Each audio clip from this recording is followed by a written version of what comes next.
This is Saturday, November 27th, and this is part 3 of the Veterans History Project Oral History with Mr. Charles Millen. Mr. Millen, we had talked about yesterday, now that we're into part 3 of our oral history on Saturday, November 27th, you had wanted to share some of other things that had come up in your wartime experiences. Go ahead. The first one concerns the air raids. We were under the Martian shelter and an air raid was going on, and suddenly there was a monumental explosion. I mean, it just shook the ground and rattled the building. I found out the next day that the Germans had dropped a landmine on a part of Crickle of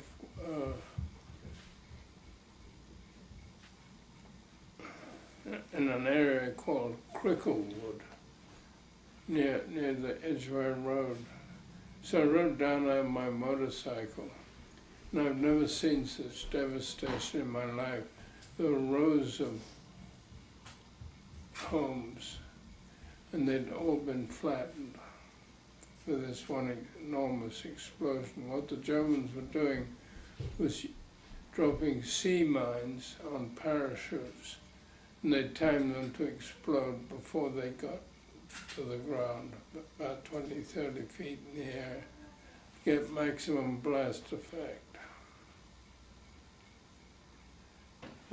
That would have been when you were still doing your messenger service, yeah, right, as yeah. in about 1940. Mm-hmm. The other thing is, there were about 5 or 6 different marks of Hudson that Lockheed sold us, and I was scheduled to fly a Mark V Hudson from England to North Africa. I wasn't very happy about this, and the reason was that the Mark V Hudson, you could not feather the propellers if you had engine trouble, so they kept windmilling. All you could do is throttle back. But that windmilling effect had an enormous impact on the ability of the plane to fly. It created a tremendous amount of drag. And there was no way you could maintain a Hudson in the air on one engine with that other engine windmilling. I wasn't very happy about that. That meant since most of our flying was over the North Atlantic and the Biscayne, whatever the hell that bloody bay was, meant that if we had engine trouble, we'd just go straight down into the drink and crash land on the sea.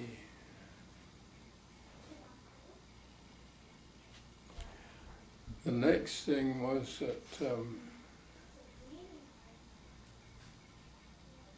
we were scheduled to take off at night from 608 Squadron and pick up a convoy down at Straits of Messina and bring it up towards Naples.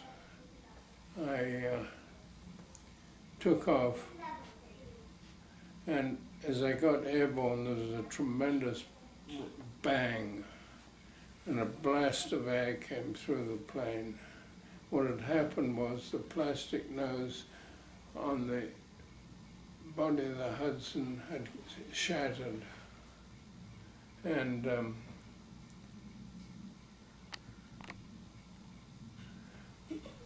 I quickly talked with the crew, and we all agreed we couldn't continue to fly the plane for several reasons. One was the navigator couldn't navigate from his position in the nose.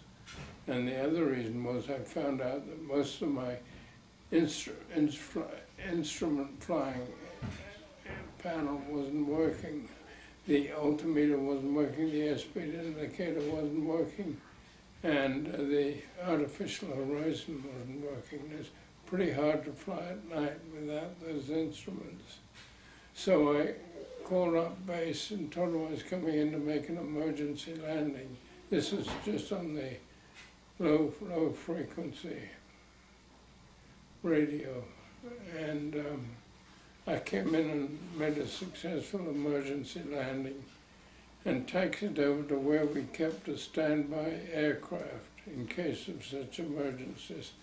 And we all got our parachutes and other gear, got off the plane and rushed over to the standby aircraft and got in and started it up, and we took off. I had to put on additional power flying to get down to the convoy in time to relieve the aircraft that was doing the current escort work.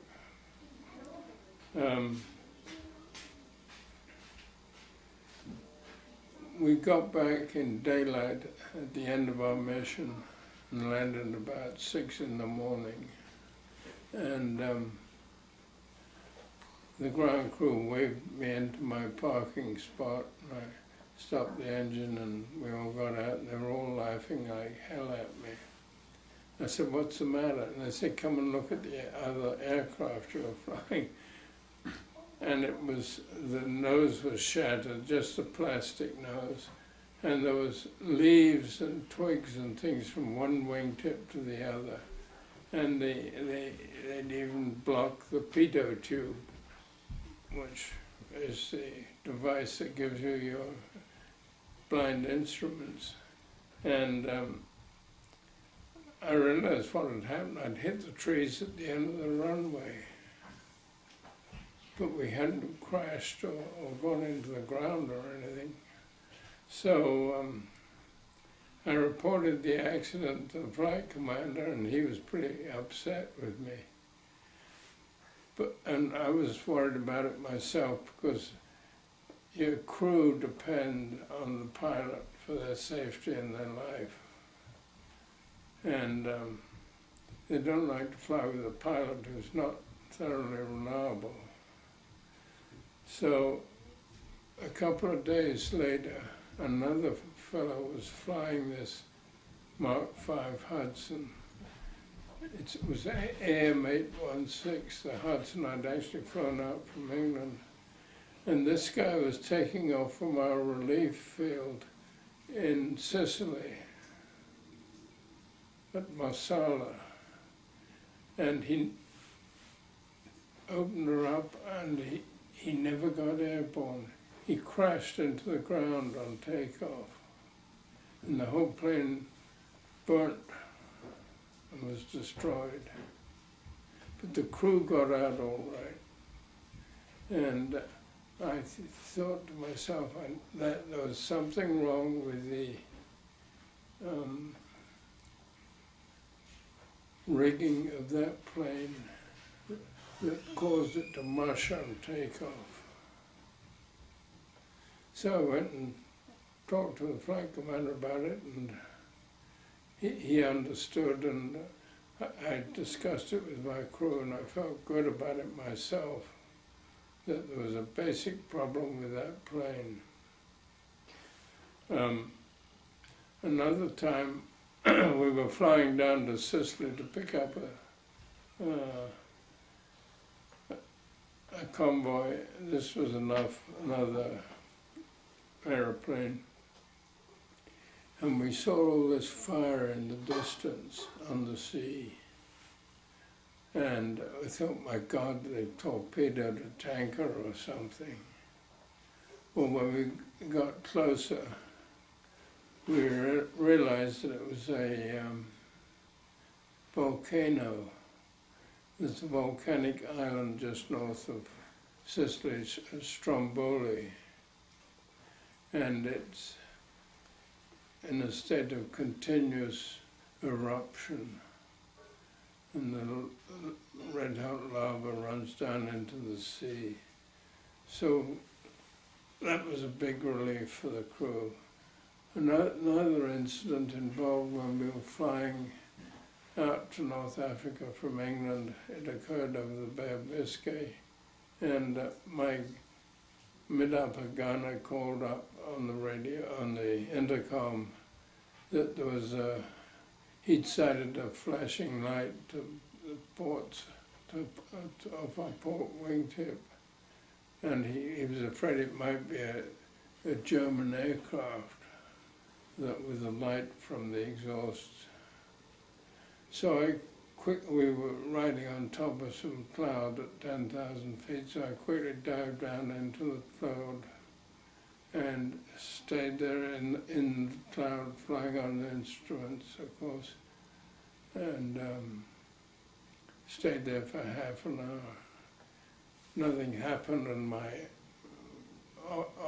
radar operator couldn't pick up anything on the radar.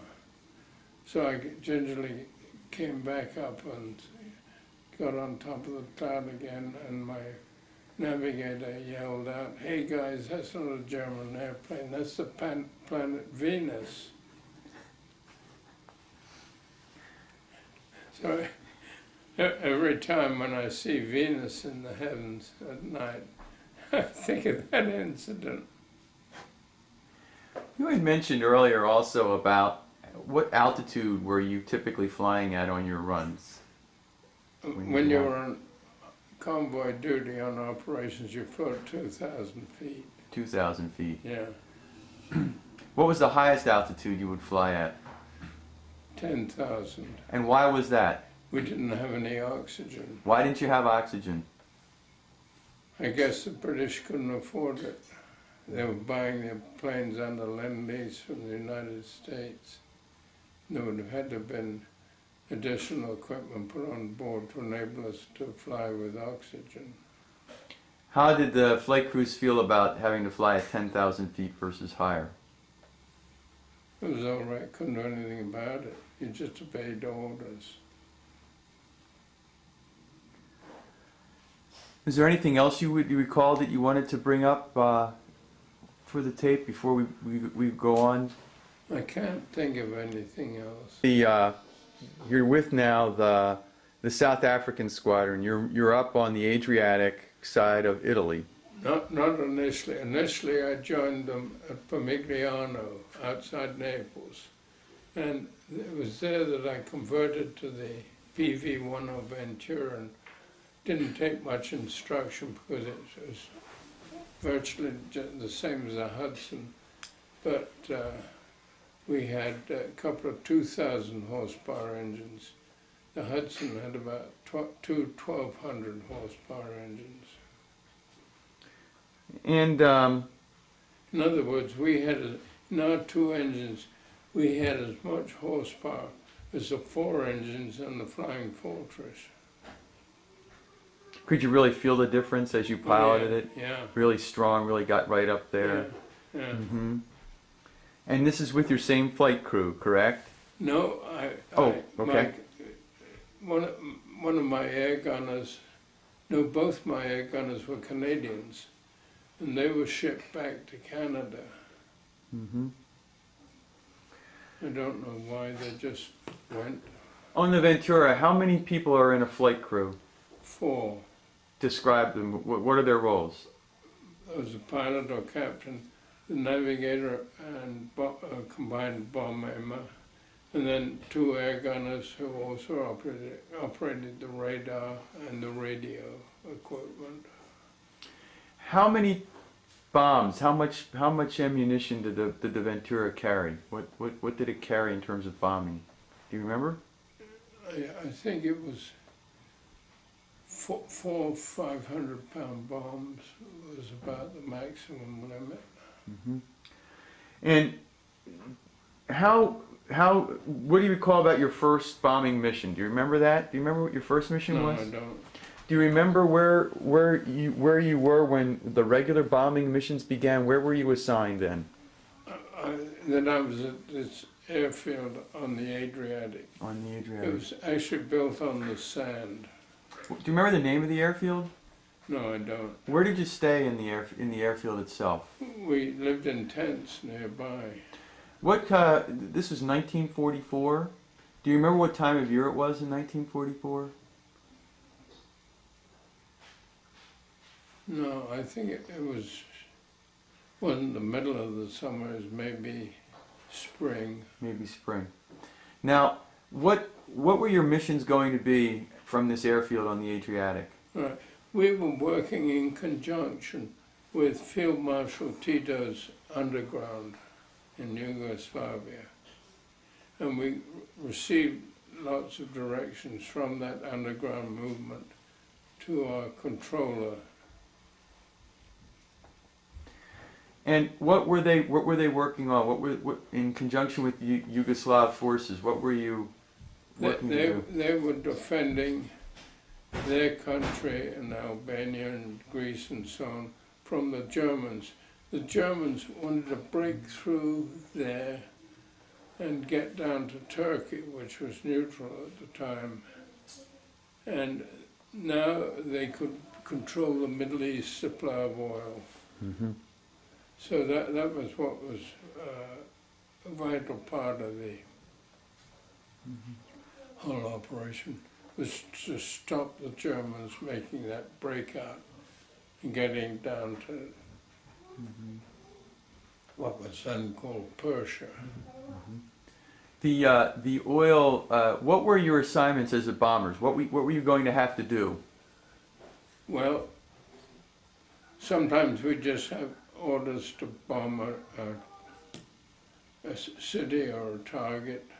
I remember Mostar was a very frequent city we bombed because it had a high concentration of anti-aircraft guns there. And we also had to bomb specific targets like bridges, just stop the Germans moving their troops around. How would you get your briefings? How would you learn about the mission you were to accomplish? You'd be told you're flying on combat the next morning, and we'd attend a briefing in the briefing tent. I've got a picture of the old officer, Captain Pop Nels. He was a World War I fighter pilot and a South African. He used to brief us on what our job was. Were you, at this point, were you all with the South African Corps? They were South Africans that you were... Everybody in the unit was South Africans, except for myself and my crew. Now, you would be told, and this is the way a daily briefing would go, in a week's time, how many missions would you go on, a bombing mission? Do you remember that? It would vary. I would say the most would be every other day. Was it more than one a day? No. How long would it take you to describe, I guess, taking off, getting into formation, and going on the mission and returning? How long would that take? Maybe 4 hours. How many planes would go on a bombing mission? The most we could put up in the air at one time was 12. And how do you define what 12? What is that? When you say 12, is that a wing? Is that a group? What is that? Is it a flight? Just described as a flight. A flight. Okay. Yeah. And there would be 12. Would you fly in formation? Yeah. What did the formation look like? Well, you flew formations in VICs. There's three aircraft. And so there'd be, if you were putting up 12, you'd have 3 VICs. And did it depend, did you always have a consistent spot in the VIC itself? No, I like to fly the number 2 position on my leader. If you had a good leader, you could tell what he was going to do without any trouble at all. And how long would it take you to reach the targets you were going to? The total maximum mission would be maybe 4 hours. Out and back? Yeah. Now, how did you know when you were getting near, what would a typical target be? Well, let's say we were going to Mostar. My navigator would have that marked on his map. Okay. He knew how far it was and how close we were getting to it. and he'd keep me informed. Where is Marstal? It's in Yugoslavia. In Yugoslavia. And why was it an important target? I think it was a big railroad center, and they had a lot of anti-aircraft guns there to defend it. So, this was daylight bombing, right? Yeah. And so how did you know as you got near Marstal, what was the experience like? Well, we had fighter protection provided by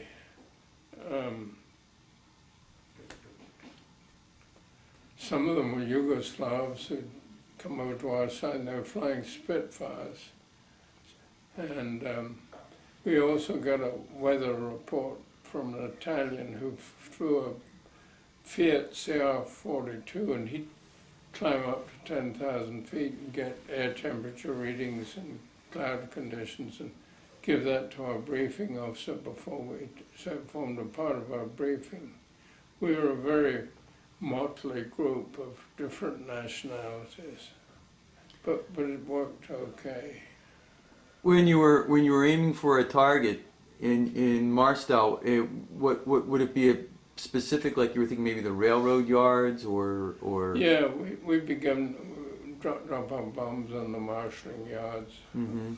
and that was the leader. It was his job to decide when to drop the bombs. Mm-hmm. And I always remember the commanding officer was leading us one day. He was a very gung-ho type.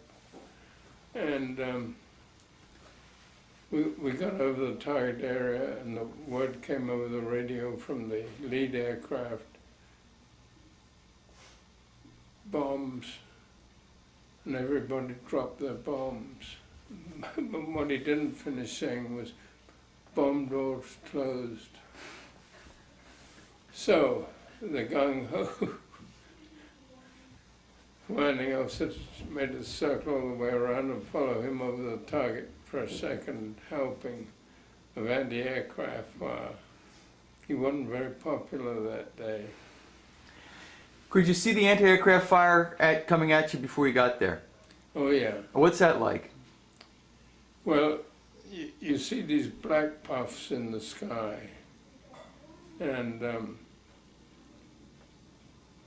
you could tell if they were close because you feel the vibration from the explosions. The nearest I got to being hit was a guy who was formating on me, had part of his tail blown off. What happened to him? He got back all right. That was as close as you came to fighting, getting through the flak that was coming up at you, right? Yeah. And then you would find the target and drop your bombs. Our bombs, and they'd take photographs of it. Uh-huh. And then we'd fly back. How many? And then you'd fly back. Did you have to drop bombs a second time on the same flight, just one time? Just one time. And then you'd get out. They would get out and fly back.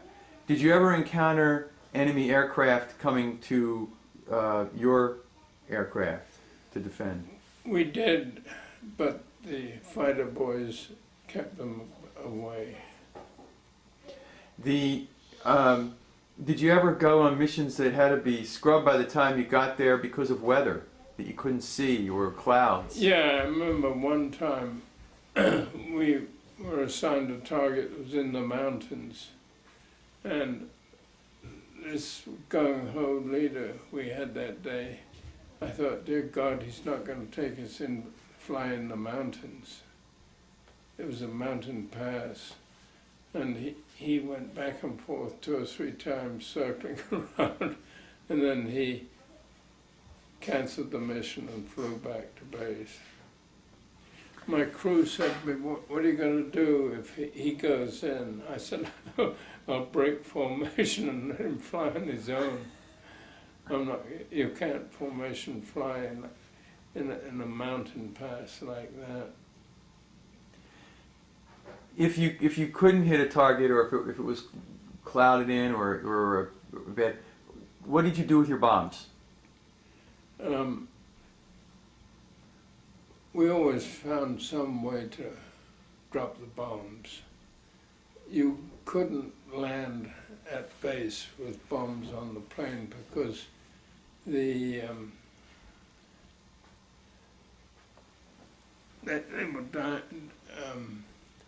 were designed so that they would explode on contact. But also, if you had the bombs on the plane, you did a rough landing, they could blow up. Mm. Were the bombs armed just before you got to the site, or were they armed after you took off, or before? They were armed after we took off and before we got to the target. Mm-hmm.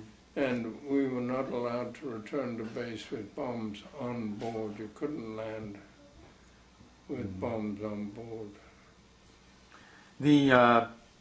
What's it like flying one of these planes? What does it sound like inside the plane when you're flying? Can you hear? I'm deaf from it. Are you? Yeah. Why? Tell me. Well, yeah, it's just a few feet away from the engines on the port side. That was why my left hearing went first.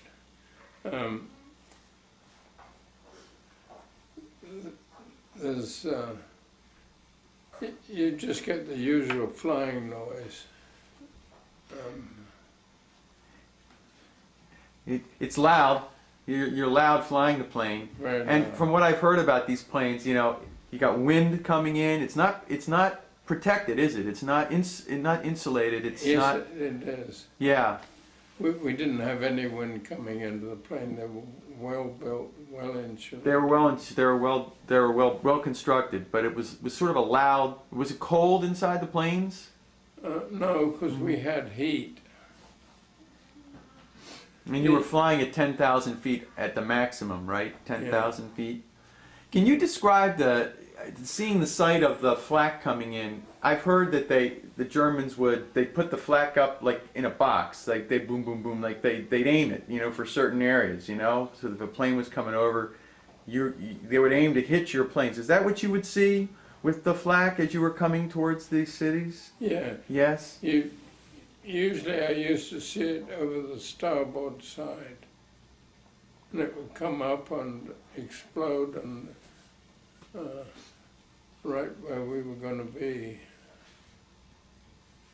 Did you ever witness, or do you care to share any experiences of seeing any of the other planes get hit? Was that the only other plane that you saw was the guy whose tail got hit during your bombing runs? Yeah. Okay. And you told me earlier that you flew a combined about 60-some missions between the convoy missions and the bombing. Would you think about 30-some missions bombing, or you're not sure? Maybe about that.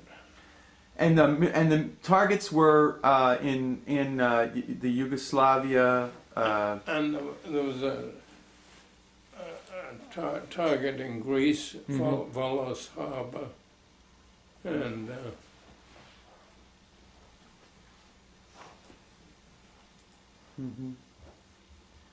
by this point, we were fairly much being the aggressors and taking the war to the Germans and trying to cut them off in there. And this is all 1944. Yeah. Okay. And about what time through 1944? You have missions that are the marshalling yards. You said bridges. Did you go after troop transports that the Germans were having as well? Well, one time we were told to bomb a bridge. That's the hardest target in the world to hit. How do you aim at a bridge? Do you go crosswise or lengthwise or what? Well, we all dropped our bombs on the command of the leader, and they landed on the far bank of the river. When we got back to base, we went into the debriefing tent, and they were all cheering and clouding and applauding us. And we thought, what the hell's going on? And it transpired that we'd hit a schoolhouse with our bombs. and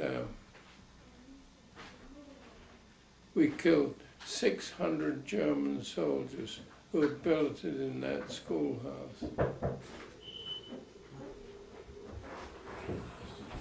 Where was that? Do you remember?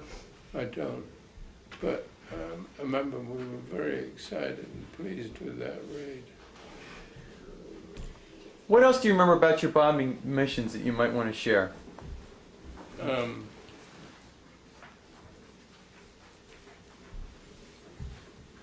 Were you briefed the night before your missions? No, the day before. The day before? Yeah. Well, about what time the day before? Maybe 5 or 6 in the morning. Mm-hmm. Then we take off at 7.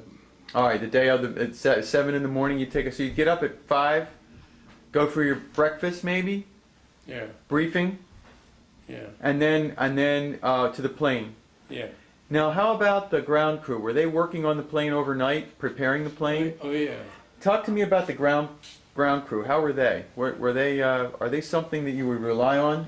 Yeah, I was very proud of the ground crew. Mm-hmm. They were very responsible and capable guys. Mm-hmm.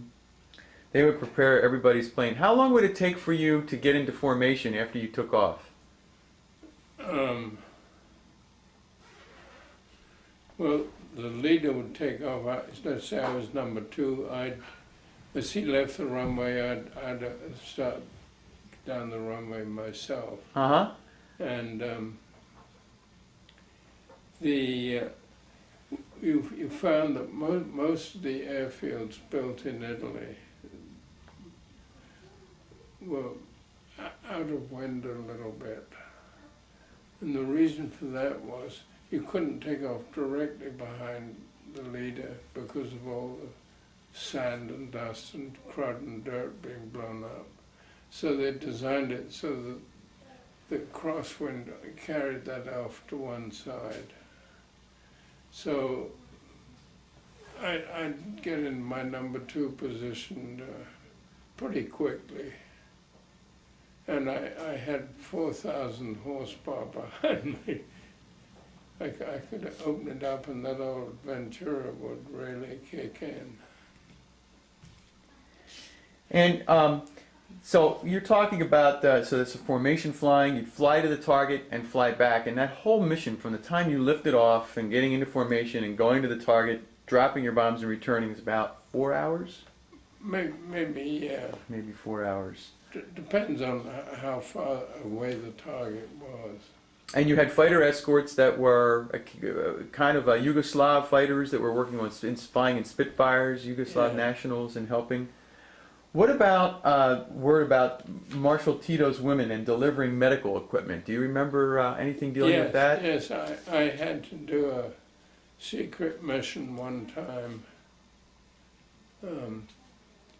I had to pick up this German X-ray unit and a squadron leader who knew how to operate it.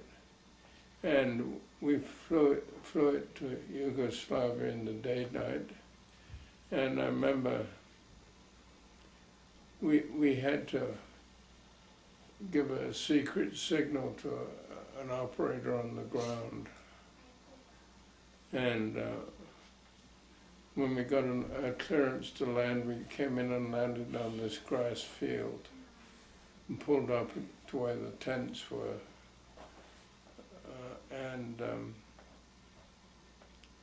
Then these women came and unloaded the plane. Now, in addition to having the mobile X-ray unit, we had guns and bombs and grenades and things. And these women were built like Teamsters union members. Just had this stuff on their shoulders, and God, they were tough. They were tough. Yeah.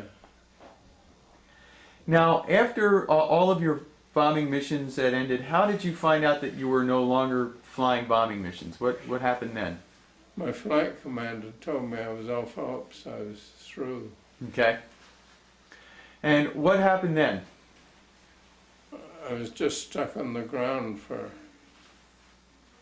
10 days, and then I had to fly to Florence to this other unit. Why? Why did you fly to Florence? That was where I was assigned to fly to. What happened in Florence? This communications squadron there was doing passenger flying and so on. I used to fly a Hudson there, and I also flew a little Takeoff single-engine plane.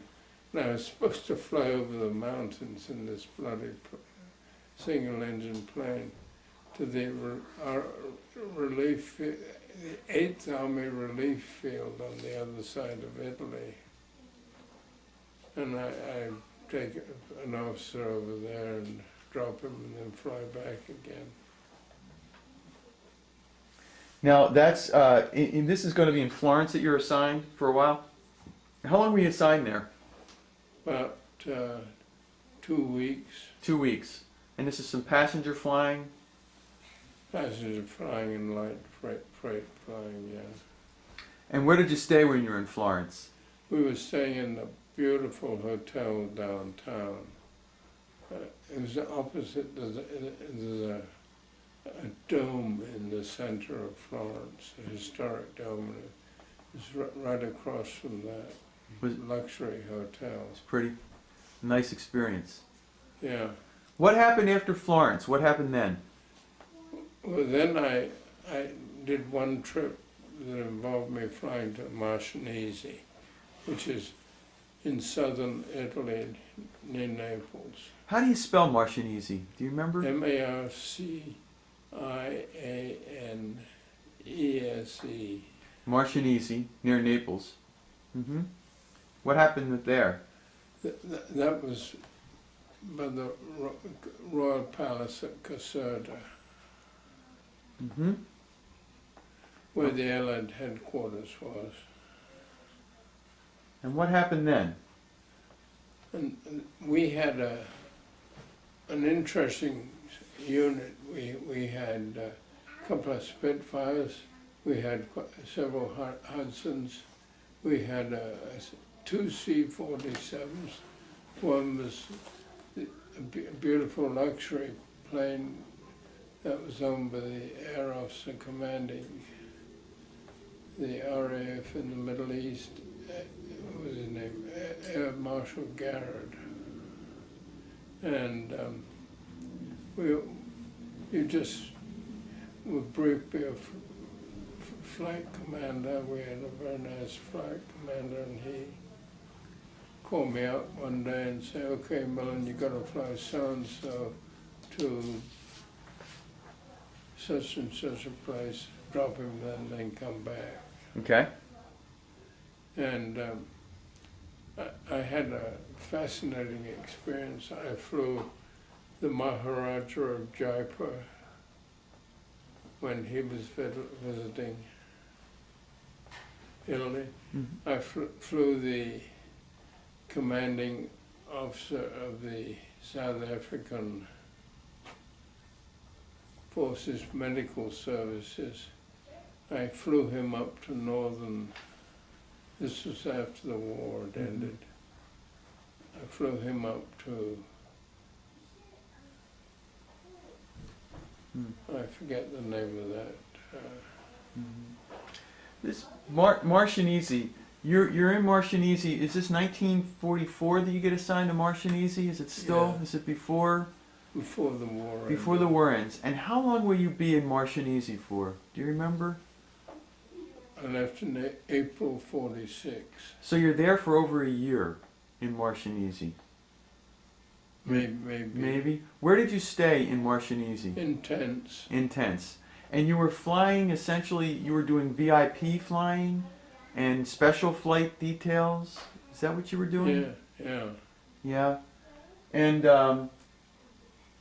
yeah, now how often did you fly these folks around? Was it pretty regularly? Was it a couple times a week? I did a lot of flying there. I flew to 2 trips to England. I flew to Marseille in the south of France. I flew to all the bases in the Middle East. One of my regular passengers was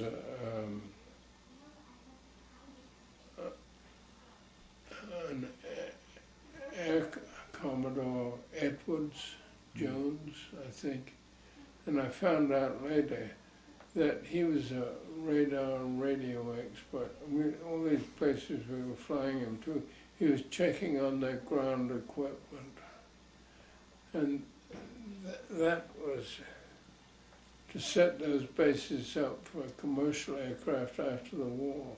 He did a lot of work for BOAC, British Overseas Airways. So you were involved in flying many missions all around where you're at Martian Easy, and you were, and a lot of them were flying either VIPs or special missions. Yeah. All around Central Europe there, and back to England and in the Italy area. Yeah. And also some VIPs even towards the end and after the war, some ambassador, high-ranking folks there to various areas. I flew Mr. Cook, the American ambassador to Italy. Mm-hmm. And Patterson, the American ambassador to Yugoslavia. My last trip I went to was April the 16th, 1946. Mm-hmm. And I flew to Belgrade, Yugoslavia. And I brought Lord Rusholme back to Italy. He was a socialist member of the government then. Did you know that was going to be your last trip? The one to Belgrade? Did you know that was going to be it? Pretty much. And that was April 1946, did you say? April the 16th. And before we talk about that last trip, what about your role in being in Hitler's bunker? When did that happen? Oh, I had a special briefing. I had to fly to Milan, up to Milan, pick up a Major General Nares, N-A-R-E-S. Mm-hmm. And I had to fly him to Berlin. He was going there to be in charge of the British troops in Berlin. Well, we had to land at Frankfurt. Mm-hmm. It was known as, the airfield was known as Y-74 in those days. And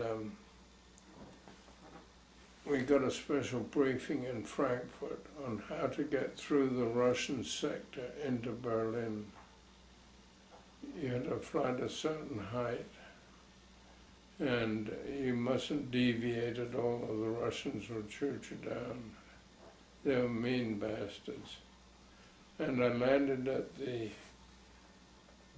RAF field on the outskirts of Berlin. I think it was a place called Gatow, G-A-T-O-W. And this was fairly late at night, so I got a hold of a German motor coach. I don't know how the hell I got it, and a driver. And I had him take myself and my crew into Berlin. And we went through the Brandenburg Gate and turned right, and right again, and there we were by the German Chancellery, which is old Hitler's headquarters. And it was a complete shambles. I was going to say, what kind of condition was it by that time? Absolute shambles. Mm-hmm. And the subway system was flooded. And there was a Russian soldier guarding the ruins of the Chancellery. Mm-hmm. I had some American cigarettes that I'd borrowed. Russians were very fond of American cigarettes, so I gave him these cigarettes, and he let me take my crew, and we toured through the ruins of the Chancellery. I didn't know, I didn't have a camera, and I didn't know in those days about Hitler's suicide and his being cremated in the garden or anything.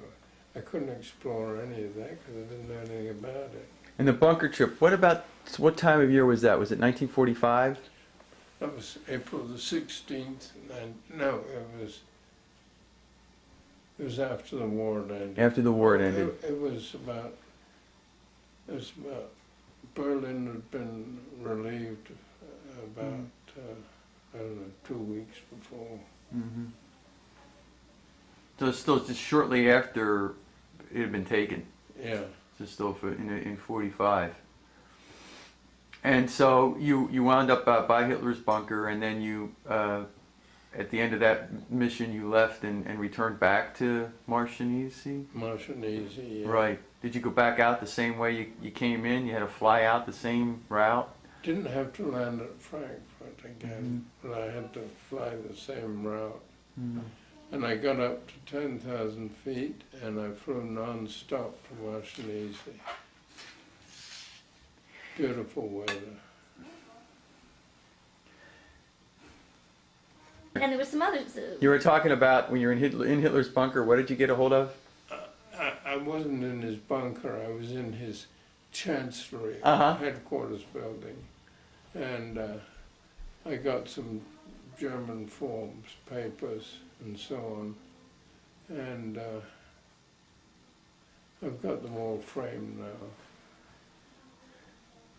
So it's April 1946, and now you've just flown your mission to Belgrade and back. What's going to happen next? Well, the interesting thing is, I was flown to England and given leave, and there was an exhibition of Allied aircraft in Hyde Park, and I visited it, and ran into some of my old ground crew, and they said, "Hey, guess what we found about that plane you flew to Yugoslavia to?" I said, "Tell me." They said there were 6 bullet holes in the bottom, and one of them was grazing the main gasoline line. So some You were lucky. Yugoslav peon had forgotten the war had ended or something, and he took a pot shot at us with his rifle. And letting go. And was that from the last trip that you had made? That was my last trip. In your last trip, and you ran into those guys, the grounds crew guys in Hyde Park. Yeah. And when you got leave, did you go back to your family to see them? Yeah. How was that? They were pleased to see me. Was that the first time they had seen you in a while? About a year, yeah. Mm-hmm. And this is all at the end of the war is all ended. Civilian life is coming back to normal. You had mentioned what happened after your leave and your 2 weeks there, and where were you assigned after that? I was assigned to a bomber base at Dishforth in Yorkshire. Okay. And I was assistant adjutant there. Why were you still assigned? Tell me about the British. Were they looking to keep you? Well, they offered me a job when I was discharged. And I said, what would my rank be? Well, I was a flight lieutenant, which is equivalent to a captain in the Air Corps. They said, well, they said you dropped down to flying officer. And there'd be a drop in pay too. And we don't know specifically what you'll be doing, whether you'll be flying or where you'll be based. I said, you told me enough, I'm not interested. So that would have been 1946? Yeah. No, it was the end of the war. End of the war. Okay. I was discharged, I think, in November. November of? 46. November of 46. So, and to describe the discharge process again, what happened there? Well, I had to sign some forms. Where was that happened? In London. In London. I signed these forms, and then they gave me a kit bag, And it was an overcoat, a hat, a pair of pants, and Mm-hmm. shoes. And they kissed me goodbye and said thanks a lot. Thank you very much. Now, what did you do immediately after the war? Did here in the United States we had a GI Bill that provided opportunities. How about for you? Nothing. Nothing. What did you decide to do? I got a cash gift. I think it was about $300. Mm-hmm. And I went back to my old employer, the Ecuadorian Long Life Assurance Society, and got much the same treatment from them. Yeah, I could go. They had to hire me because I was a returning veteran, and I'd be given my old position in the accounting department, and but a modest amount of pay, and I said thanks very much. I'm not interested, and so I kissed them goodbye. And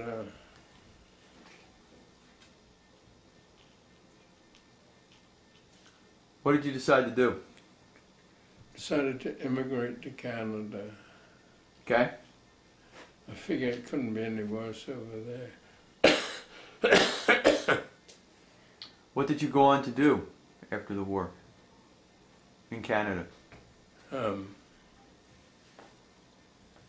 worked for a singer sewing machine company, and I was on a management training program with them, and I wasn't happy during that. So I then went to work for the National Sewer Pipe Company. They were advertising for help, and I became a tunnel kiln operator. I had to operate a great big long 100-foot long kiln that we pushed cars of sewer pipes through it and cooked them. Where was that? In Hamilton. Hamilton. Mm-hmm. And I made good pay doing that. I worked 7 days a week and a lot of overtime too. And I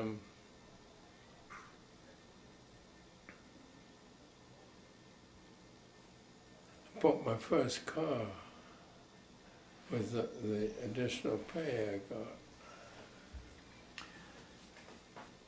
And that would have been in the late 40s, early 1950s then, after... That would have been 47, 48. In Canada? Kind of thing, yeah. Mm-hmm.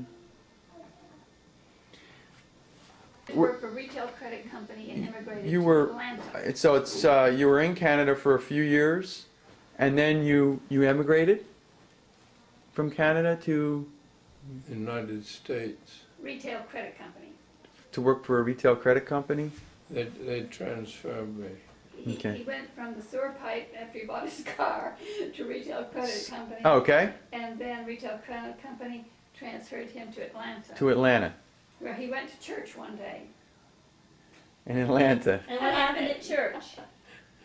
I met my wife at church. You met your wife at church. That's really nice. And this is in Atlanta. And about what year is this? 58. 57, 58. When did we get married? We got married in 58. We met in 57. Yeah. Did you ever fly again, Mr. Millen? I flew that puddle jumper Where was that? in Atlanta. And what was it? Why were you flying the puddle jumper? I just wanted to get in the air, Uh-huh. and I had to pay for it. Did you ever think about flying regularly after the war? Oh yeah, I wanted to desperately. Did you? One thing I did do, what was that? Simulator. What? Simulator.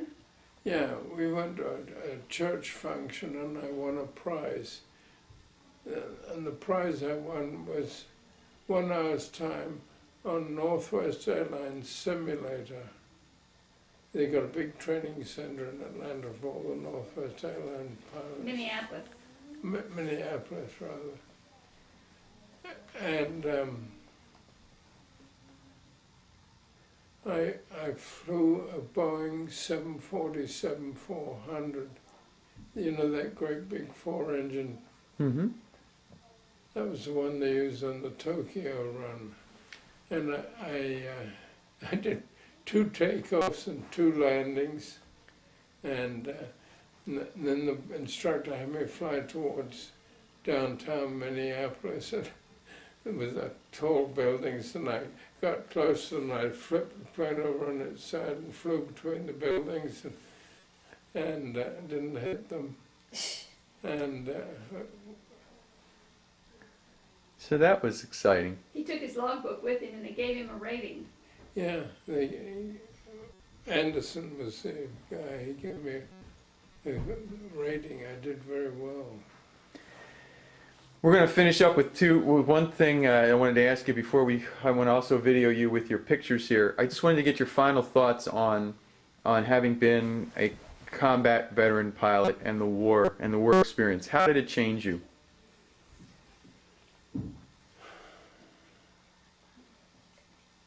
Well, I was damn glad I wasn't in the Army. Mm-hmm. It's much better to be up high dropping bombs on people than on the ground shooting them. Mm-hmm. Any other experiences that you might say from your time, having caught on with being a messenger in London during the Blitz, as it were, and then all the way through? Anything that changed you or shaped you later in life that made you think about war and experiences? I'm not opposed to wars. Mm-hmm.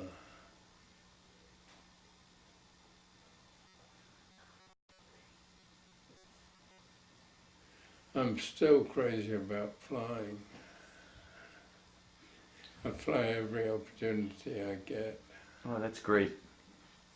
Well, thank you for sharing that with us, and we'll come back here and do some videoing of you with the pictures here. Hold on. Go ahead. This is a picture of 3 Venturas returning from one of our bombing raids. They'd been formating on me. And as we broke up formation and got ready to land, one of my crew members took that picture.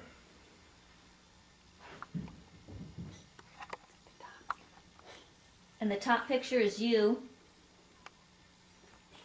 At Charlottetown, Prince Edward Island, at General Reconnaissance School. Great photos. All right. There's one. Picture. Yeah, we're filming again here. You had said that in that top picture you had gotten your wings in that picture there? Let's This see one what- over here, honey. Daddy, Yeah. the top picture, you had just gotten your wings, right? Yeah, Yep, okay. How about this picture, Mr. Millen? You want to hold that up? which one? The one right in your hand there. You're looking at, looks like tell us who's in that picture. That was 25 South African Squadron. That was the bombing squadron? Yeah, and that was taken right after I completed my last mission. I was due to go to Florence. Good. That's him in the middle. That plane is the B-26 Marauder, and we were getting B-26 Marauders as a replacement for our PV-2 Lockheed Venturas. The ground crew, This picture here is who? the ground crew. Tell me who they are. Do you know who they are? And I know this old fellow in the middle, that's Pop Nels. Pop Nels, and he was the who? He was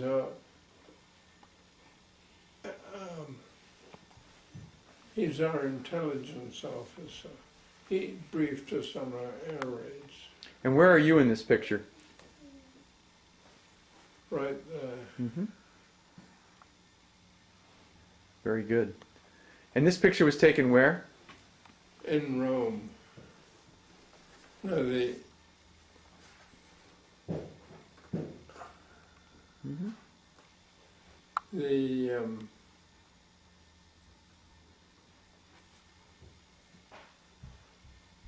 Taken in Rome.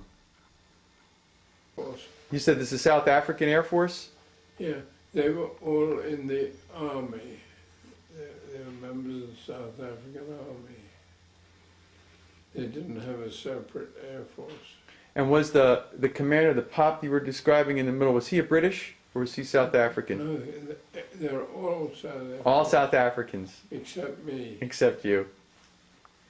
Well, thank you very much for sharing this information with us, Mr. Millen. That too, my pleasure. Okay. Whoop.